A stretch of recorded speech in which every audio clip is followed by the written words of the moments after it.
बोलने वालों के ऊपर पत्थर बरसाए गए हैं, सच बोलने वालों को फांसी पर लटकाया गया है। हमेशा से यह होता चला आया है। सुकरात को फांसी की सजा दे दी गई, मीराबाई को जहर का प्याला पिला दिया गया। ना जाने कितने संतों के ऊपर ईंटें और पत्थर बरसाए जाते रहे। ये तो शुरू से चला आ रहा है। जो सत्य बोला है, हाँ, उसके साथ वही हुआ है। और तो छोड़ दो, आज भी हो रहा है, आज भी हो रहा है। ऐसा ना सोचो कि आज नहीं हो रहा है। हमारे पूज्य गुरुदेव, आप लोगों में से कुछ जानते होंगे, बहुत लोग, पूज्य गुरुदेव महर्षि बालक दास जी साहब को लोगों ने कांच पिला करके, कांच पीस करके पिलाने का प्रयास किया कि इनको मार दिया जाए। क्योंकि साहब भी हमारे खड़ा बोलते थे और स्पष्टवादी थे। जो कहना है कह देना है, चाहे टूटे चाहे फूटे, बिन कहे भरम ना जाए। उनको भी लोगों ने कांच पिलाई गई, उनके घर को जलाया गया, झोपड़ी जला दी गई, रूरा में आश्रम जला दिया गया था, गाय जल के मर गई। वो तो गुफा थी, अंदर साहब घुस गए थे उसमें, नहीं तो साहब को जानने में क्या देरी लगती। लेकिन जाके रक्षक गुरधनी सके कहा करिए, और इसका रक्षक ही सदगुरु हो, उसको बचाने वाला वो खड़ा है। अरे फिर और की क्या, और क्या हो सकता है? कोई उनका बाल बांका नहीं कर सकता है। हमेशा याद रखना, फानूस बनकर जिसकी रक्षा हवा करे, अरे वो सम्मा क्यों बुझे जिसको रोशन खुदा करे। उसको कौन बुझा सकता है? कोई नहीं बुझा सकता है। मीरा का बाल बांका नहीं हुआ, सुकरात का बाल बांका नहीं हुआ। हुआ क्या? क्या करोगे? ये तो शुरू से चला ही आ रहा है। साहब कबीर के साथ वही होना है। लोग मजाक कर रहे हैं, हंसी कर रहे हैं, सब कुछ कर रहे हैं, उनके साथ क्या क्या दुर्व्यवहार नहीं हुआ। हुआ ये, वैश्या निकल पड़ी। होली का दिन, रंग खूब खेला जा रहा था। सदगुरु कबीर भी उधर से निकले। चल तू, हम अपनी हंसी करवा लेते हैं, आज दुनिया को बता देते हैं मैं क्या हूं। प्रिय सज्जनों, साहब निकले, साहब के साथ एक दो संत और। जैसे सदगुरु कबीर निकले, गले में हाथ वैश्या ने डाल दिया। क्योंकि होली में कहावत है कि होली में बाबा भी देवर लगते हैं। भाई, लोग माताएं अगर अपन जो बाबा लागत है उनके ऊपर रंग डाल दें तो मां कोनो बुराई नहीं। बस इतने का नहीं, देखो पौरिया मेरे ऊपर रंग डाल दी, बस इतने का ही हो, लेकिन और कुछ नहीं कहोगे, क्योंकि वो समय ही ऐसा है।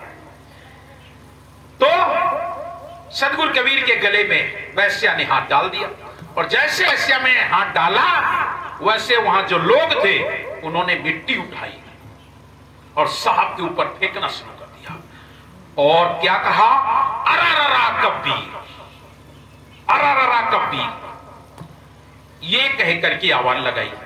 और जैसे अरररा कबीर, अरररा कबीर पड़ी चारों तरफ, जो और लोग थे जो साहब के परम हितैषी, वे लोग तो आंखें बंद कर ली। मैं अपने गुरुदेव को ऐसा नहीं देख सकता। कुछ लोग जो थे हंसी मजाक करने वाले, बीजक में एक चौपाई साखी आई, 9 मन दूध बटोर के टपके किया विनाश। अरे ये वही कबीर हैं, इन्होंने तो मुर्दे को जीवन दान किया था। ये वही कबीर हैं, अरे कमाली को जीवन दान दिया था। और ये कबीर क्या वैश्या के साथ रहे? लगता है सारा जीवन तपस्या किया और आज बर्बाद कर दी ये कबीर। और इस तरीके से लोगों ने अरररा कबीर, अरररा कबीर कहना शुरू कर दिया। आप लोगों को, यहां बुजुर्ग लोग हैं, उन्हें पता है अरररा शब्द माया का है और कबीर माने कबीर। जिस समय सतगुरु साहब प्रथम इस संसार में आए तो माया ने ये बात कही थी, मेरा नाम और अपना नाम इस जहान में पैदा कर देना। साहब बोले, जा तेरा भी पूरा कर देंगे।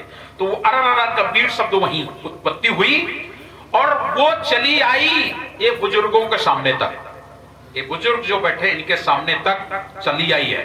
होली के दिनों में जब भाग दरवाजे निकलती थी तो आप लोगों के दरवाजे यही कहा जाता था, अरररा कबीर। और साहब कबीर के नाम पर कबीरें गाई जाती थी, उल्टी सीधी गालियां गाई जाती थी। गाई जाती थी कि नहीं? बहुत सारे लोग बैठे इस बात के साक्षी। गाई जाती थी, गालियां देते थे आपके दरवाजे आकर के वही लोग, और अरररा कबीर कह करके नाचते कूदते थे, नाचते कूदते थे। लेकिन हम एक मुहावरा कहते रहते हैं कि भूसे में आग को कब तक दबाए रखोगे, भूसा के नीचे आग दबा दो तो कब तक दबी रहेगी, एक न एक दिन धधक करके तैयार हो जाएगी। और वही अरररा कबीर कहने वाले लोग आज उनके मुंह पर तमाचा हो गया। जिस दिन साहब कबीर के पंथ का विकास शुरू हुआ और जब आप सब लोग पढ़ने लगे, जिस समय आप लोगों के हाथ इतिहास आया और जब पढ़ना शुरू किया, जो बातें साहब कबीर के नाम पर छुपाई गई वो आज खोल के सामने रख दी।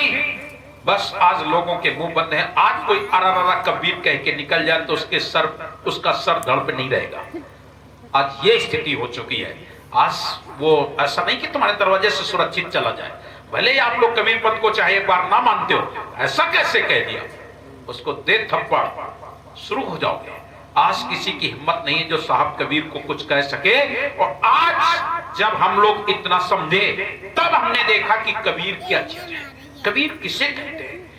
सत्य को बेबाकी से कहने का नाम कबीर, ये हमारे हुजूर साहब कहते हैं। जो सत्य को बेबाकी से कहता है उसका नाम कबीर। कबीर कैसे है? दुनिया में साहब कबीर के सामने उनके समकक्षी तमाम संत, एक नहीं तमाम संत हुए, कहीं उनका कोई इतिहास नहीं। साहब कबीर से पहले तमाम संत हुए, उनका कोई इतिहास नहीं, कोई इतिहास नहीं। लेकिन साहब कबीर को आज हम लोग साहब कबीर को किसी भी गांव में जाकर पता कर सकते हैं, वो कहीं ना कहीं किसी न किसी रूप में जरूर हमें मिल जाएंगे। आज की यह स्थिति है कि कोई गांव ऐसा नहीं है जिस गांव में कबीर को कोई ना जानता हो, चाहे वो किसी मत पंथ मजहब से जुड़ा हो, लेकिन कबीर का नाम जरूर जानता होगा, भजन जरूर होगा। उसके पास नहीं कुछ होगा तो टूटा फूटा भजन ही गा देगा, कुछ ना कुछ मिल जाएगा। वो समय आ गया है। अब मैं आपको बता देना चाहता हूं कि कबीर पंथ में कितनी गद्दियां चलती हैं, कितनी, मतलब जो विशाल गद्दियां जिन्हें कहते हैं, जिनके पास लाखों करोड़ों के लोग जुड़े हुए हैं, लाखों लोग जुड़े हैं, करोड़ों लोग जुड़े हैं उनके साथ, लाखों की संख्या में उनकी अनुयायी हैं। कौन कौन लोग हैं, कौन कौन स्थल है, आप लोग ध्यान से सुनिएगा। जो कबीर को प्रत्यक्ष अप्रत्यक्ष रूप में सत्य पुरुष मानते हैं, परमात्मा मानते हैं, महापुरुष मानते हैं, अपना अग्रणी मानते हैं, वो लोग, उनमें से सबसे पहले साहब कबीर के प्रमुख 4 शिष्य हुए। 4 शिष्य में से जागू, भागू, सुरत गोपाल और धनी धमदास जी साहब हुए। ये तो जो लोग आप लोग जानते होंगे। वो 4 लोगों की शाखाएं चली। सुरत गोपाल, ये काशी में जो कबीर चौरा है, जो मूल गद्दी है, ये सुरत गोपाल से चली। जागू साहेब हैं, ये बिहार के रहने वाले थे, इनकी भी शाखा अभी चल रही है बिहार में, जागू साहेब उनकी शाखा। भागू साहब जी ने कहते हैं भगवान दास। धनी धर्मदास जी साहब और सदगुरु कबीर साहब का जब मेल हुआ तो सदगुरु कबीर जो बोलते थे उसको धनी धर्मदास जी साहब लिख लेते थे। आज भी कुछ लोग ऐसे आ जाते हैं जिनको कुछ हमारी बातें अच्छी लगती तो लिख लेते हैं लोग। ऐसे ही धर्मदास साहब थे, तो साहब कबीर जो बोलते थे वो लिख लेते थे। तो उन्होंने लिख करके एक सुंदर ग्रंथ तैयार किया जिसका नाम रखा बीजक। वो बीजक भगवान दास ने देखा तो उन्हें लगा कि धर्मदास साहब का नाम दुनिया में ऊंचा हो जाएगा, क्योंकि उनका लिखा हुआ लेख है और हम लोग पिछड़ जाएंगे। तो उन्होंने क्या किया कि उस बीजक ग्रंथ को ही चुरा लिया, इसको चुरा ले। तो वो लोग हाथ लिखित जो ग्रंथ था बीजक, उसको भगवान दास चुराए और चुरा के बिहार चले गए। बिहार के रहने वाले थे, इसीलिए एक साखी बनी, चोरी करे सो चोर कहाई। सदगुरु कबीर साहब ने साखी बनाई, कही चोरी करे सो चोर कहाई और भग्गू दास नाम धरवाई। उनका नाम भग्गू दास पड़ गया भगवान दास से। ये धनौती मठ के नाम से बिहार में आज भी जाना जाता है। अब बिहार जाएंगे और वहां पूछेंगे धनौती मठ। आजकल बिहार और झारखंड में बंटवारा हो गया है, पहले बिहार एक ही था। तो वो भगवान दास साहब तथा भक्ताई गद्दी उसे बोलते हैं, धनौती मठ के नाम से प्रसिद्ध है। आप वहां जाएंगे, उनके भी हजारों लाखों की संख्या में कबीरपंथी है। फिर हुए नारायण दास, धर्मदास साहब के ज्येष्ठ पुत्र। जब सदगुरु कबीर साहब ने मुक्तामणि नाम साहब को प्रकट किया तो नारायण दास को पहले खूब समझाया गया, लेकिन नारायण दास धर्मदास साहब को ही उल्टा सीधा बोलते थे।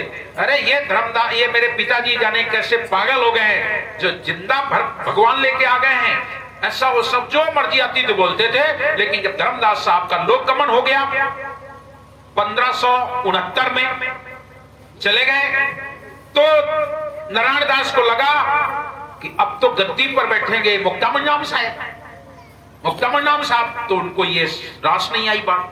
मुक्तामणि नाम साहब को गद्दी तिलक कर भी दिया सदगुरु कबीर ने। 1570 सारा चूड़ामणि गादी बैठा रहा, चूड़ामणि नाम साहब को गद्दी पर बैठा दिया। और जब बैठा दिया तो नारायण दास को लगा अपमान कि छोटा होके बैठेगा गद्दी पर, हम बड़े होके नीचे। तो एक दिन उनके ऊपर प्राणघातक हमला भी कर दिया। और जब प्राणघातक हमला कर दिया तो उस बात को लोगों ने पहचान लिया और स्वयं साहब ने पहचाना और बोले ये धन के लिए हमला कर रहा है, मतलब सोचता है कि यहां रहेंगे तो बांधवगढ़ की राज हमारी हो जाएगी, इसलिए मैं अब यहां रहूंगा नहीं। तब साहब वहां से चले गए कुदुरमाल चले गए। नारायण दास को यहां छोड़ दिए, साहब कुदुरमाल चले गए और कुदुरमाल से फिर वंश गद्दी का उद्भव प्रसार वहां से शुरू हुआ और नारायण दास बने रहे बांधवगढ़। लेकिन साहब ने आशीर्वाद दिया कि जब तक मुक्तामणि नाम साहब बांधवगढ़ में रहेंगे तब तक बांधवगढ़ आबाद, और जिस दिन मुक्तामणि नाम साहब ये छोड़ देंगे उस दिन ये बर्बाद हो जाएगा। मुक्तामणि नाम साहब ने जैसे ही बांधवगढ़ छोड़ा वैसे ही बांधवगढ़ आज खंडहर पड़ा है। ऐसा नहीं, आप जाइए, ये कोई ऐसा नहीं कि बनावटी चीज है। आप बांधवगढ़ जाएं, धर्मदास साहब के नाम पर पूरे इतिहास में आप इतिहास पढ़िए। अगर आप इतिहास जानते हैं, पढ़ते हैं, ये जो भारतीय मतलब भारत की मूल धरोहर है, विरासत, उसमें आप देखें तो धर्मदास साहब का नाम आएगा। बांधवगढ़ के सेठ धर्मदास साहब हुआ करते थे। वीर भानु वहां का राजा हुआ करता था, वो भी साहब का शिष्य हुआ और वहां पर बहुत समय तक साहब रहे। एक दो दिन नहीं, बहुत समय तक रहे। 1519 में मुलाकात हुई, 1520 में साहब बांधवगढ़ गए और 1570 तक वहां साहब आना जाना रहा बांधवगढ़। इसलिए आज भी कबीर पंथ का इतिहास में ये उल्लेख है कि बांधवगढ़ साहब आते थे। आप जब कभी घूमने जाएं बांधवगढ़, तो अब तो अगहन पूर्णिमा के दिन वो जो साहब की गुफा है अभी खुला रहती है, अगहन पूर्णिमा के दिन जाएं, लेकिन भीड़ इतनी ज्यादा हो जाती है कि उसके अंदर जाने को नहीं मिलता। बाहर से आप देख घूम के आ सकते हैं। लेकिन इतिहास गजेटियर में भी बांधवगढ़ का नाम धर्मदास साहब के नाम से सुरक्षित है, सदगुरु कबीर के नाम से सुरक्षित है। वो स्थान, वहां से साहब तो निकल आए, लेकिन वो स्थान आज भी सुरक्षित है। बदलो बेटा।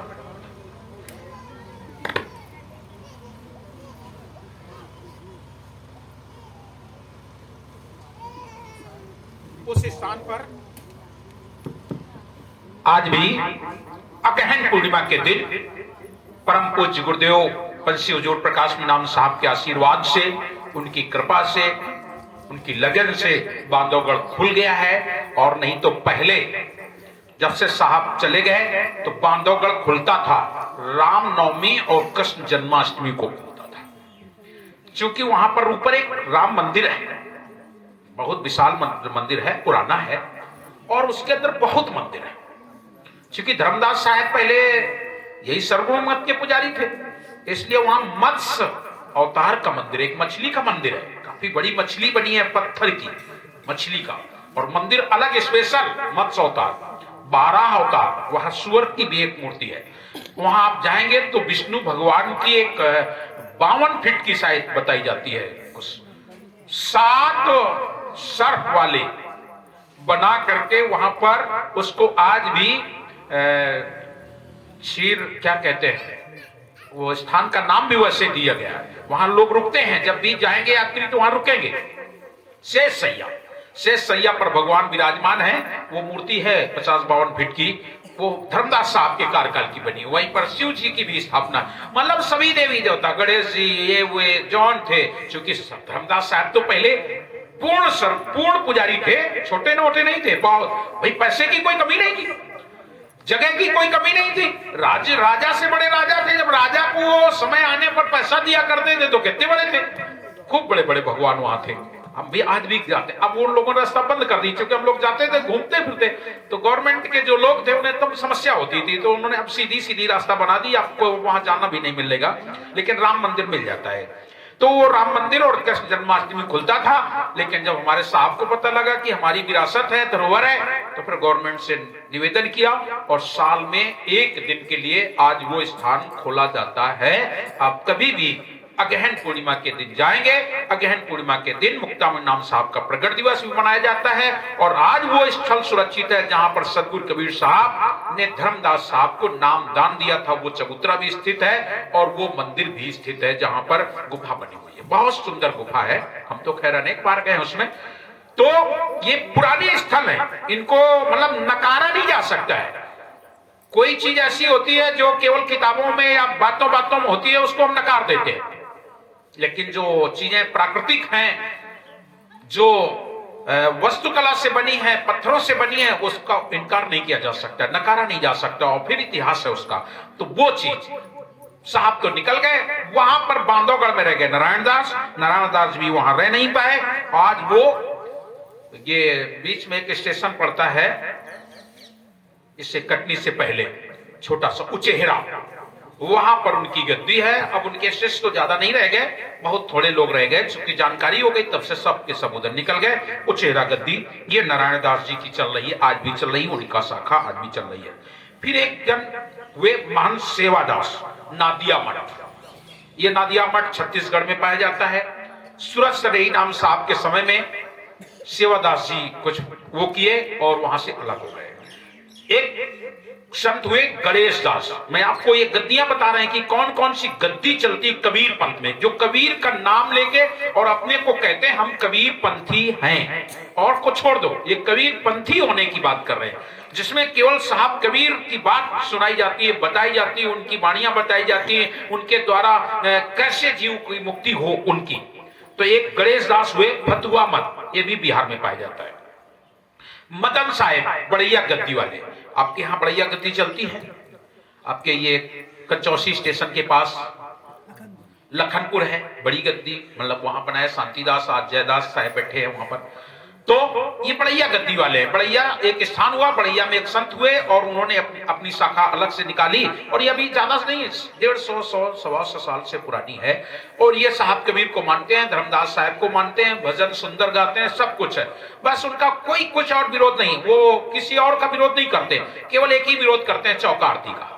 वो चौका आरती नहीं करते हैं, बस बात बाकी धर्मदास साहब के पद गाएंगे, आरती गाएंगे, साहब की बात करेंगे, पूरी सुनाएंगे, सतगुरु कबीर का प्रकट वैसे ही बताएंगे जैसा वंश गद्दी में बताया जाता है, सब कुछ वही है। और उनका अपना कोई इतिहास भी नहीं है, वही वैसा कोई इतिहास नहीं, केवल भजनों की किताबें उन्होंने बना रखी हैं, बस उसी से। ये मदन साहब से चली है बड़ैया गद्दी। मदन साहब उनके प्रथम हुए और वहां से अलग शाखा निकली। पूरण साहब, ये हमारे पाकनाम साहब के समय वंश गद्दी में पाकनाम साहब हुए, पाकनाम साहब के समय में पूरण साहब अलग हुए, और इनसे कुछ गलती हो गई थी तो इनको बंद कर दिया गया था एक कमरे में। लेकिन इन्होंने पूर्ण संत थे और उन्होंने बैठे बैठे एक पाकनाम अष्टक बनाया और उसी के अंदर हृदय से अनुराग से गाया, विनय की अनुनय, तो कहते वो ताला खुल गया। और जब ताला खुल गया तो पूर्ण साहब के जो शिष्य थे वे बोले जब तुम्हारा यहाँ कोई सम्मान नहीं तो चलो यहाँ से। तो वो उनको ले गए और वो चले गए बुरहानपुर मध्य प्रदेश में पड़ता है। वहां पर जाकर के उन्होंने स्थान सुरक्षित किया और बीजक ग्रंथ को लेकर के फिर वो चले वहां से, तो वो बुरहानपुर शाखा हो गई और आज भी बीजक नाम से। लेकिन वो साहब कबीर को सत्य पुरुष नहीं मानते, वो साहब कबीर को एक संत के रूप में मानते हैं। कृष्ण कारक साहेब रुसड़ा गद्दी बिहार में भी पाई जाती है। मान काशीदास खरसिया गद्दी जो छत्तीसगढ़ में हुई, खरसिया गद्दी जिसे हम लोग कहते हैं, ये मान काशीदास ये 12वें वंश गुरु उग्र नाम साहब के बाद गणवी नाम साहब के समय में ये गद्दी स्थापित हुई। अभी मुश्किल से 60-70 साल हुए। इनके भी बहुत दूर दूर तक संत हैं और लहर तालाब स्थान इन्होंने अपना कब्जा कर लिया, उससे आज इनका पंथ प्रचार चलता है। सतनामी संप्रदाय एक चलता है जो केवल छत्तीसगढ़ में पाया जाता है। प्राणनाथ साहेब प्रणामी संप्रदाय, इस संप्रदाय के लोग अधिकतर साहू समाज से लोग होते हैं। ये प्राणनाथ संप्रदाय वाले ज्यादातर साहू समाज से होते हैं, जिन्हें आप लोग तेली कहते हैं, साहू समाज। ये प्राणनाथ साहेब और प्रणामी संप्रदाय से जलते हैं। उनके जगह जगह पर मंदिर है और साहब कबीर का बीजक लेकर चलते हैं। राम कबीर संप्रदाय, गुजरात में कबीर बट है नर्मदा के तट पर, जिसको तत्वा और जीवा दो भाई थे, ब्राह्मण विद्वान थे, बहुत बड़े विद्वान थे। इन्होंने क्या किया कि विद्वान तो थे, लेकिन विद्वान होने के साथ साथ इन्होंने गुरु नहीं किया। और ये मानव समाज में एक प्रथा चली है कि बिना गुरु के ज्ञान बेकार। इन लोगों ने कहा हम गुरु बनाए तो किसको बनाए, हम खुद इतने बड़े विद्वान हैं, हम खुद इतने ज्ञानी हैं, हम किसे गुरु बनाए। तो लोगों ने बताया कि रामकृष्ण से को बड़ा उन्होंने तो गुरु की, तीन लोग के वो धनी गुरु आगे अधीन, ब्रह्मा विष्णु महेश से जो अधिको बढ़ जाए, बिन गुरु भवनिध ना तरे तो कार्तनिका मस जाए। तो तत्वा जीवा बोले ठीक है, हम एक प्रश्न करते हैं, जो मेरा जवाब दे दे वो मेरा शिष्य। और उन्होंने क्या किया है कि वहीं उनके पास एक बरगद की डाल पड़ी थी, सूखी, हरी नहीं, हरी तो लग जा सकती है, सूखी, वही उठाई और आंगन में गाड़ दी। अब बोले जिसके चरणामृत से ये हरी हो जाए बस वही मेरा गुरु होगा। और डाल गाड़ के और शुरू हो गए, जो आए संत उसी के चरणामृत, जो आए उसी का सब डालते रहे, लेकिन वो डाल हरी नहीं। कई साल बीत गए, जब हरी नहीं हुई तो वो संतों को उल्टा सीधा बोलने लगे। आज जैसे लोग संतों को जो मर्जी आती बोल जाते हैं, क्योंकि इस समय संतों का समय समाप्त हो रहा है। ये कलयुग है। इस कलयुग में साहब ने पहले बता दिया कि कलयुग में यति सती कोई बिरले होंगे, सब दुखिया हो जाएगा। और कहे कबीर सुनो भाई साधु, सत्य नाम नहीं बहेगा। संतों का समय धीरे धीरे ये आया जा रहा है कि संत एक दिन पुनः गुफाओं में घुसेंगे। अगर ये अपने धर्म को बचाना चाहेंगे, अपना अस्तित्व बचाना चाहेंगे, तो इन्हें गुफा में घुसना पड़ेगा। क्योंकि आज के जो हमारी नौजवान पीढ़ी है वो संतों से साहेबंदगी करना पसंद नहीं करती है। क्यों? उन्हें तो सब आसाराम बापू दिखाई पड़ रहे हैं, सब रामपाल दिखाई पड़ रहे हैं, सब राम रहीम दिखाई पड़ रहे हैं। इसलिए ये समय ऐसा आ गया है कि हम लोग जब निकलते हैं तो अक्सर देखें नौजवान बच्चा, अरे उस समय तो बहुत ज्यादा, अरे ये आसाराम वाले होंगे भाई, ये ऐसे होंगे वैसे होंगे। लेकिन याद रख लेना, कल भी मैंने बताया था, आग लगी आकाश में जर्जर गिरे अंगार, और जो ना होते संत जन तो जर जातो संसार। हाँ, आसाराम हो सकते हैं, जा सकते हैं, क्योंकि एक समय और कारण है। अरे भाई फिर हम कही देवे खरी तो तुम्हें लगी है बुरी, जे खेत जई बाप माठारी देखे तई लड़का, और जहां के जई नदिया नारे तहां के तई बरका। एक कहावत कहते हैं लोग। तुम मुझे बताओ, सती अनसुईया, माता सती अनसुईया जब अपने सतीत्व से बढ़ गई तो उस लोक में लक्ष्मी जी, पार्वती और ब्रह्माणी ये अपने लोगन से पूछ रही है, दुनिया में हम होते बड़ा को है का? लक्ष्मी जी पूछे का दुनिया में हम होते को बड़ा है का? तो इन तीनों जनन ने जवाब दी, ने तुमसे बड़ी है सती अनसुईया, तुमसे बड़ी है सती अनसुईया। तो वे तीनों जन बोली, अब फिर खाना ना बनी, हम तुम्हारी पत्नी हैं, और फिर दुनिया में हमते को बड़ा होए, यह तो बड़े शर्म की बात हो। तब तो प्रिय सज्जनों, फिर भगवान विष्णु और ब्रह्मा जी और शंकर जी तीनों जन अपने अपने घर से निकले। कहां जा रहे हैं? सती अनसुईया का सत्य दिखाने के लिए। बात समझ रहे हो मेरी? सती अनसुईया का सत्य दिखाने के लिए तीनों लोग एक मोड़ पर तीनों इकट्ठा हुए। कहां जा रहे हो? ऐसा इस बात है। उनसे पूछे, तुम बोले आए बात हमारे। चलो तीनों जन एक मत हुई गए, तीनों जन पहुंचे जाए। अब तीनों जन जरा सोचो, जब ब्रह्मा विष्णु महेश हो तो अपने रूप में जाना चाहिए था, लेकिन तीनों लोगों ने रूप कौन बनाया? बस ये आए सबसे सस्ता है, 10 पैसा के रंग ले आओ, रंग लो कपड़ा हो गया बाबा, सबसे सस्ता। और काम करे में दिक्कत है, साधु बने में कोई दिक्कत नहीं। दाढ़ी तो खा लो, बाल तो खा लो। और आजकल कबीरपंथी में तो आओ ना, ये सफेद कपड़ा ले आओ, बनवा लो, बस हुई गो साधु। और मत तो है लाल कपड़ा ले पर ये रंगे कर। तीनों जन साधु का रूप बनाए। रूप बदनाम किसने किया? संत का रूप बना करके चल दिए। और जब चल दिए, माता अनुसुईया के यहां जब पहुंचे तो माता अनुसुईया के दरवाजे आवाज लगाई, भिक्षा